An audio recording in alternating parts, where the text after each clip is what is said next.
विठ्ठल विठ्ठल विठ्ठल पांडुरंगा विठ्ठल विठ्ठल विठ्ठल पांडुरंगा विठ्ठल विठ्ठल विठ्ठल पांडुरंगा विठ्ठल विठ्ठल विठ्ठल पांडुरंगा. பாரத தேசத்தில் மனுஷ ஜென்மா கிடைச்சாதான் மனுஷ ஜென்மாங்கிறதுக்கே அர்த்தம் இருக்கு. இங்கே மனித பிறவி அடைஞ்சாலும் இங்கே எத்தனை பேர் எல்லாருமா கோவிலுக்கு வந்துடுறா, எல்லாருமா பக்தி பண்ணுறா, பஜனை பண்ணுறா. கோவில்னு ஒன்று இருக்குது, பகவான்னு ஒன்று இருக்குன்னே தெரியாமல், ராத்திரியா பகலான்னு தெரியாமல் இதையோ குடிச்சுட்டு சுத்தரவா எத்தனை பேர் இருக்கா. இந்த மோட்டர் சைக்கிளில் ஒரு 2 பேர் பிரயாணம் பண்ணுற மோட்டர் சைக்கிளில் 4 பேர் ஏறிண்டு பார்த்தாலே அவனெல்லாம் பார்த்தா பயமாக இருக்குது. அவன் அந்த ரோட்டில் போகும்பொழுது அவன் போகிற ஸ்பீடையும் அவன் முகத்தையும் அவன் உட்காந்துருக்கிற அழகையும் பார்த்தா எவ்வளவு அருமையான மனுஷ ஜென்மாவை இவன் வேஸ்ட்டு பண்ணிவிட்டு இப்படி 4 பேர் சுற்றின்னு இருக்காமல் இருக்கும் வண்டியில். இது மாதிரி அன்னைக்கு எத்தனை பேரை நம்ம பார்த்துட்டு இருக்கோம். இது மாதிரி 1000 பேர் 1,00,000 பேர் அன்னைக்கு பார்த்துட்டு இருக்கோம். மனுஷ ஜென்மாவை அடைஞ்சவா தான் அவா. பிரகலாத சுவாமி சொன்னார் துர்லபம் மானுஷன் ஜென்மான்னு. அது அவனுக்கு கிடையாது. அவனை உட்காத்தி வச்சு என்னால் இப்போ அஷ்டபதி பேச முடியுமா, அஷ்டபதி சொல்ல முடியுமா? அஷ்டபதியாவது கடினமாக இருக்குது. பக்த விஜயத்தில் நாமதேவர் இது மாதிரி ஒரு சின்ன சின்ன கதையாக இருக்கே, புரிகிற மாதிரி. அந்த கதையாவது அவனுக்கு புரியுமோடான்னா புரியவே புரியாது. ஒரு பகவத்குணத்தை சொன்னால் அதை புரிகிற மாதிரி ஃபீல் பண்ணுற மாதிரி ஒரு ஒரு நிலை கிடைக்கிறதுக்கே எவ்வளோ பெரிய பாக்கியம் பண்ணியிருக்கணும். இவனிங்கெல்லாம் இங்கே உட்காந்து அஷ்டபதி கேட்குறேளோன்னு நான் பாக்கி கதை சொல்கிற மாதிரி சொல்லலை. கொஞ்சம் புரியாத மாதிரி தான் இருக்குது. இப்போ இத்தனை பேர் உட்காந்துருக்கே, நீங்கள்லாம் எவ்வளவு பாக்கியம் பண்ணியிருக்கேன்னு நீங்கள் எப்படி தெரியுமா கம்பேர் பண்ணி பார்க்கணும்? இந்த 4 பேர் பைக்கில் போகிறான் பார்த்தீங்களா, அவனையும் உங்களையும் கம்பேர் பண்ணுவோம். அவளையும் உங்களையும் கம்பேர் பண்ணி பார்த்தா தான் உங்களுக்கு புரியும் நம்மளை பகவான் நமக்கு எவ்வளவு பெரிய கிருபை பண்ணியிருக்கார் அப்படின்னு.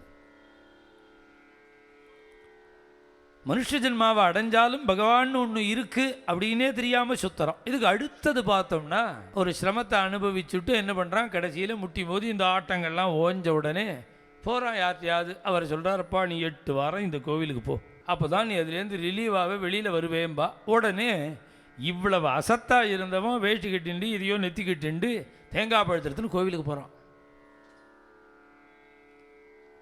நாரத சுவாமி சொன்னாலும் நலகூபர மணிகிரிவனுக்கு சொன்னார், உனக்கெல்லாம் ஒரு மருந்து இருக்குடா, அதை கொடுத்தாதான் நீ சரியாக வருவேன்னார். குபேரபுத்திரர்கள் திமிராக குடிச்சுட்டு நாரதரை பார்த்து துணி அவிழ்ந்தது தெரியாமல் அவிழ்ந்த துணியோடு ஆடினானோ டான்ஸ். அப்போ சொன்னாரப்பா உனக்கு ஒரு மருந்து இருக்குடா, என்ன தாரித்யங்கிற மருந்து தான் உனக்கு சரியான வியாதியை போக்கும்னார். அது மாதிரி ஒரு கஷ்டம் வந்ததுன்னு வச்சுக்கோங்க, தன்னால் அவன் தேங்காய் பழத்தை எடுத்துன்னு கிளம்பிடுவான். கோவிலுக்கு வரும். கோவிலுக்கு வந்தால் எப்படி வரப்போகிறான்? அர்த்தார்த்தியாக தான் வரப்போகிறான். ஆர்த்தி போகணுங்கிறதுக்காகவோ கஷ்டம் நீங்கணுங்கிறதுக்காகவோ பணங்காசு வேணுங்கிறதுக்காகவும் கோவிலுக்கு வரும். இப்படியே கோவிலுக்கு வந்துட்டே இருந்தான்னு வச்சுக்கோங்க. அதுக்கப்புறம் இது நான் சொல்கிறதெல்லாம் கிடுகிடுன்னு உங்களுக்கு சொல்லிட்டு இருக்கேன். ஒன்றுக்கும் அடுத்ததுக்கும் நீங்கள் ஜென்மா கணக்கு பண்ணிக்கணும். கேப் நடுப்பில் ஒரு ஜென்மாவில் இல்லை இதெல்லாம். இதுலேருந்து அடுத்த ஸ்டேஜுக்கு வர்றதுக்கு பல ஜென்மா ஆகும்.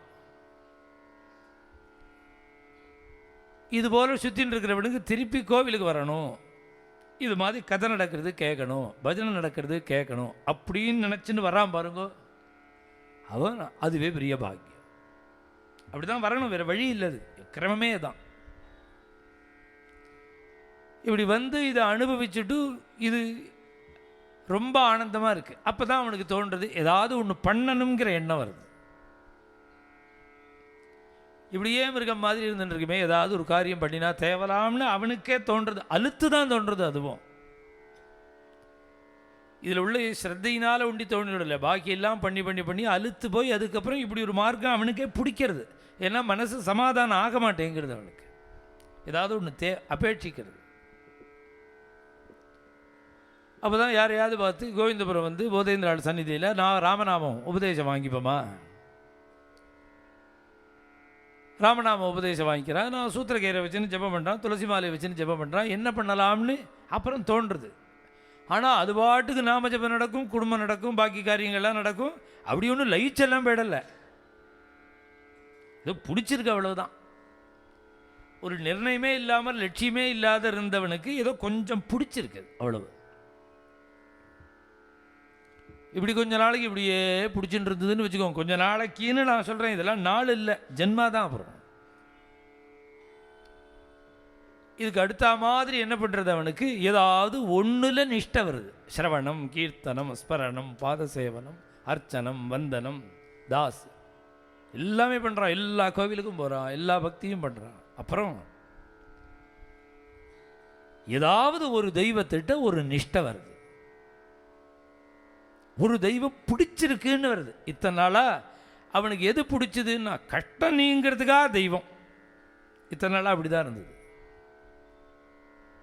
கஷ்டம் நீங்கணுங்கிறதுக்காக எந்த கோவிலுக்கு போக சொன்னாலும் போக தயார்.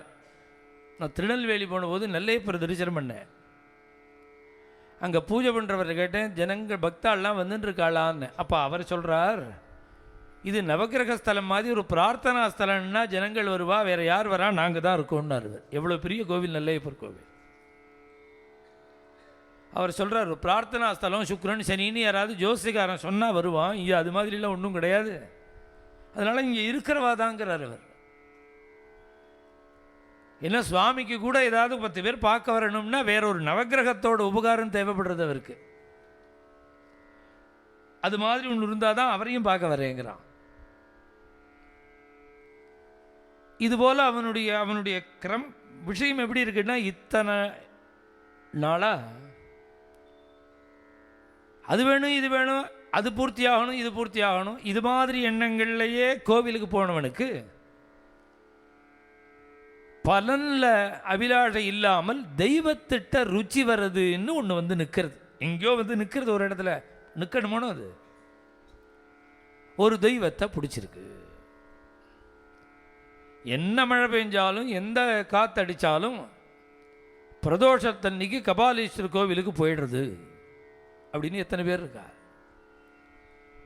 பார்த்தசாரதி பெருமாளை சேவிக்காமல் சாப்பிட்றதில்லை அப்படின்னு எத்தனை பேர் இருக்கா? இது மாதிரி ஒரு பிடிப்பு வருதே தவிர அவன் முழுக்க சரண்டர்லாம் பண்ணிவிடலை. ஒன்றுமே நிர்ணயம் இல்லாமல் இருந்தவளுக்கு ஒரு பிடிப்பு வருது. அந்த பிடிப்பு அப்படியே அதை ஆலம்பனம் அப்படியே இருந்து, அந்த பிடிப்பெல்லாம் அதுவாக நிற்கவே நிற்காது. அதுக்கு இன்னொன்று ஹெல்ப்பு வேணும், கிரியாரூபமாக ஒரு ஹெல்ப்பு வேணும். ஒரு ஈடுபாடு வந்ததுன்னா அதுக்கு ஒரு ஃபிசிக்கலாக ஒரு காரியம் சேரணும், அப்போ தான் அது திருடமாக இருந்துகிட்டே இருக்கும். இந்த நிஷ்டை இருக்கிறதுக்கு தான் சிரவணம், கீர்த்தனம், ஸ்மரணம், பாத சேவனம் ஏதாவது ஒன்று பிடிச்சிக்க வேண்டியிருக்கு. இதை ஸ்டே கபி மாதிரி இந்த எண்ணத்தை அப்படியே ரட்சிக்கிறது.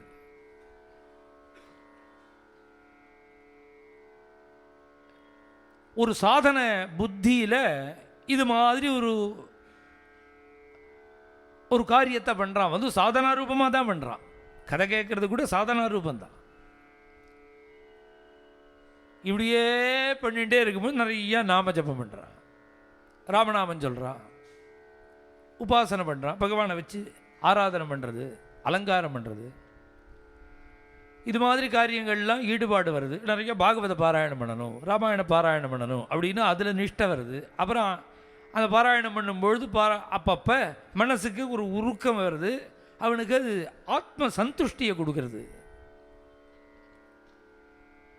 இப்படியே பண்ணிட்டு இருக்கானே தவிர லோகத்துக்காக கொஞ்சம் விலட்சணமாக இருப்பானே தவிர அவன் லௌகிகந்தான். அவன் அது உத்தியோகத்துக்கும் போயிட்டு இருக்கான், குடும்பத்தையும் பார்த்துக்கிறான், சம்சாரம் குழந்தைகளையும் பார்த்துக்கிறான். இப்படி தான் அவனுடைய நிலை இருக்குது. ஆனால் கொஞ்சம் மாறுபாடோடு இருக்குது. இன்னும் கொஞ்ச நாள் ஆச்சு அப்படின்னா அது இன்னும் இந்த திருடமாக இருக்குது. பிடிச்ச பிடிப்பு இன்னும் கொஞ்சம் திருடமாகி அப்பப்போ ஸ்மரணம் வந்துருக்கு. அதாவது டைம் வச்சுருப்பான், இத்தனை மணிலேருந்து இத்தனை மணி வரையில் தான் தியானம், இத்தனை மணி வரையில் தான் பூஜை, இத்தனை மணி வரையில் தான் பாராயணம்னு இருந்தது போக அது அதிகமாக இருக்குது. அது அதிகமாக அதிகமாக அதிகமாக வெளி விஷயங்களுடைய வரத்து குறையிறது, அந்நிய விஷயங்களுடைய ஸ்மரணம் குறையிறது.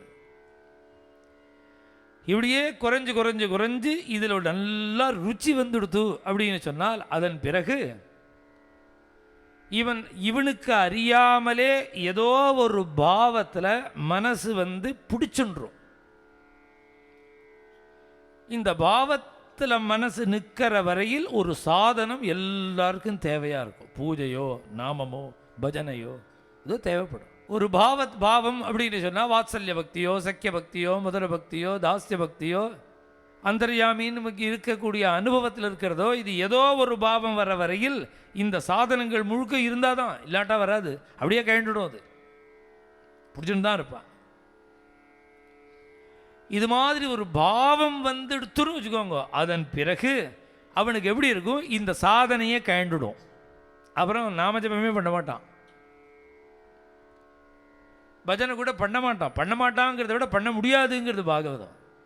ருருதுகு காயந்தியா இது கோப்பிய பிரகாயந்தியா பிரளபந்தியச்ச சித்திரதா ருருதுகு சுஸ்வரம் ராஜன்னுங்கிற ஸ்லோகம் இதை தான் சொல்கிறது. பஜனை பண்ணிகிட்டே இருக்கான். அதுக்கப்புறம் பஜனையில் ருச்சி பண்ண ஆரம்பித்து கடைசியில் என்ன ஆகிடுதுன்னா பாட முடியாதபடி பிரளபந்தியா புலம்ப ஆரம்பிச்சுடுறான். எப்போ பார்ப்பேன், கருணாவிரத ஸ்லோகம் மாதிரி, எப்போ நாராயண தீர்த்தர் மாதிரி எப்போ பார்ப்பேன்னு புலம்புறான். பஜனையும் நின்று போய் புலம்பலும் நின்று போய் கடைசியில் என்ன ஆகும்னா எதை பார்த்தாலும் அழ ஆரம்பிச்சுடுவான். ருருதுகு இது மாதிரி ஒரு நிலை வர்றது இருக்கு. இது எப்படி இது அநேகமாக நிறையா பக்தாளுக்கு இது இருக்கும். நாம் சாப்பிட்ற சாதத்தில் உப்பு புளி எல்லாம் கலந்து உள்ளே போகிறதுனால அதாவது அதனுடைய காரியத்தை உள்ளே போய் காமிச்சு இந்த இந்த இந்த நிலை ஏறி இறங்கி போயிட்டே இருக்கும். ஒரே மாதிரி இருக்காது. ஏறி இறங்கிறதுக்கு என்ன காரணம்னா நம்முடைய ஆகாராதிகள் தான் காரணம். அதையும் தாண்டி ஒரு நிலை வர்றது இருக்கு. அது என்ன அப்படின்னா அதுதான் பிரேம பக்திங்கிற நிலைமை. இந்த பிரேமேங்கிறது வந்துடுத்து தனக்கு லபிச்சுடுத்து அப்படின்னு சொன்னால் அதன் பிறகு எப்படி இருப்பானவன்? சாதா இப்போ நான் சொல்லும்போது 10 நிமிஷத்தில் இந்த விஷயத்தை நான் சொல்லிவிட்டேனே தவிர இதுக்கு அநேகமாக 100 ஜென்மாவாது ஆகும். இது அவளுக்கு இந்த நிலைக்கு வரத்துக்கு 100 ஜென்மாவாது தீர்மானமாக ஆகும். பிரவர்த்திக்கிறவனுக்கு தான் அதுவும். மனுஷியானாம் சஹசிரேஷு கஷ்டித் யததி கீதையிலேயே பகவான் செய்கிறவனுக்கு தான், கேட்குறவனுக்கு இல்லை. எல்லாருக்குமா வந்துடும் அது. ஆனால் இந்த விரகம் வர்றது இருக்கே அவளுக்கு பகவான் கிடைக்காட்டா கூட பரவாயில்ல, விரகமே பாக்கியம்ங்கிறார். நாம் என்ன நினச்சிட்டு இருக்கோம், பகவானுக்காக தானே அழறோம், பகவான் வந்தாதானே அதுக்கு பலன் அப்படின்னு நாம் நினைக்கிறோமோனோ. ஆனால் பக்தி சாஸ்திரங்கள் அப்படி சொல்லலை. பகவான் வரவே வேண்டாண்டா, இந்த விரகந்தாண்டா பலன்கிறார். அவர் நினச்சி உருகிறது அழறது இருக்கே இதுதான் பலன். ஏன்னா பகவான் வந்துட்டான்னு வச்சுக்கோங்க, அதுக்கப்புறம் இது நின்று போயிடும், இந்த அனுபவம் அவன்கிட்ட வராதுங்கிறார் அவர். இதில் உள்ள ரசம் அவனை பார்க்கும்பொழுது கிடைக்காது. ராசக்கிரீடையில் மறைஞ்ச பகவானே இந்த காரணம் தான் சொல்கிறான். நான் பக்கத்தில் இருக்கிறத விட நான் மறைஞ்சாதான் உங்களுக்கு இந்த பிரேமையை அனுபவிக்க முடியுங்கிறான் பகவான். இந்த ரசத்தை உங்களால் அனுபவிக்க முடியும். அகோ யூயம் ஸ்ம பூர்ணதா. இந்த விரகம் அப்படின்னா இதை யார்கிட்ட பார்க்கலாம்னா கோபிகைகள்கிட்ட தான் பார்க்கலாம். சமாதானம் பண்ண வந்த உத்தவர் கோபிகைகளை பார்த்து சொல்றார், பூர்ணார்த்தாள்னா புருஷார்த்தம். தர்மம் அர்த்தம் காமம் மோட்சம் இந்த 4 புருஷார்த்தம்னு பேர். தர்மம் அர்த்தம் காமம் 3மே நம்மளை திருப்பி பிறக்க தான் வைக்கும். 4வது புருஷார்த்தமான மோட்சம் இருக்கு பார்த்தீங்களா, அதுதான் உண்மையான புருஷார்த்தம். இந்த தர்மம் அர்த்தம் காமம் மோட்சத்தில் அனுபவம் கிடையாது, 2 பேரும் ஒன்றா இட போகிறா. ஆனால் சாஸ்திரங்கள் பக்தி சாஸ்திரங்கள் என்ன சொல்கிறது, இந்த சதுர்வித புருஷார்த்தம் இல்லை, 5வது புருஷார்த்தம் ஒன்று உண்டு, பஞ்சம புருஷார்த்தம்னு ஒன்று உண்டு. அந்த பஞ்சம புருஷார்த்தம் என்னன்னா பகவத் பிரேம தான் பஞ்சம புருஷார்த்தம். தர்மத்தை காட்டிலும் அர்த்தத்தை காட்டிலும் காமத்தை காட்டிலும் மோட்சத்தை காட்டிலும் உயர்ந்த புருஷார்த்தம் பகவத் விரகம், பகவத் பிரேமை. இப்படி அழற கோபிகைகளை பார்த்து உத்தவரை சொல்றார், அகம் அகோ யூயம் ஸ்ம பூர்ணார்த்தாக பவத்யோ லோக பூஜிதாக.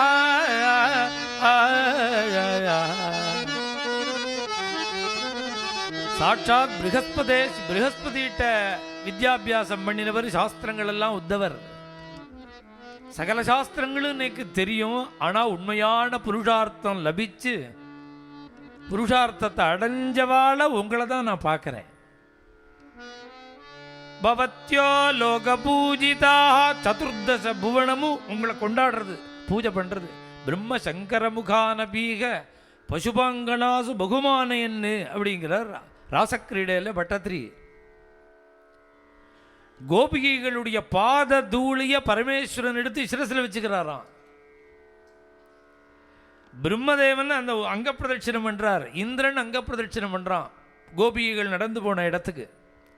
பிரம்ம சங்கர முகான பீக பசுபாங்கனாசு பகுமானயன்னு பவத்யோ லோக பூஜிதாக. இப்படி லோகம் முழுக்க உங்களை பூஜை பண்றதே, பரமேஸ்வரன் உள்பட பிரம்மா உள்பட உங்களை ஸ்தோத்திரம் என்றாலே அதுக்கு காரணம் என்ன தெரியுமா? வாசுதேவே பகவதி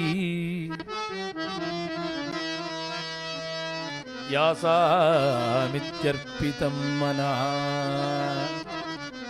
சாட்சாத் கிருஷ்ணன்ட்டு இப்படி உங்களுக்கு ஒரு பிரேம வந்ததே, அதனால தான் சொல்றேன் நீங்க எல்லாம் பூர்ணார்த்தர்கள். இது அவ்வளவு ஈஸியா வந்துடுமான்னு கேட்கிறார் நாரதர் உத்தவர்.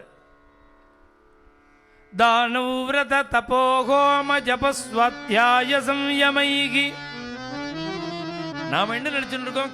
கர்மானுஷ்டானங்கள்லாம் வேண்டாம், தீர்த்த பாத்திரம் வேண்டாம், விபூதி வேண்டாம், திருமணம் வேண்டாம், கோபி வேண்டாம், அக்னி வேண்டாம், பூஜை வேண்டாம், தர்ப்பணம் வேண்டாம், சிராத்தம் வேண்டாம், எந்த ஒரு தர்மமும் தேவையில்லை, கிருஷ்ண கிருஷ்ணான்னா போறோம்னு நாம் நினைக்கிறோம்.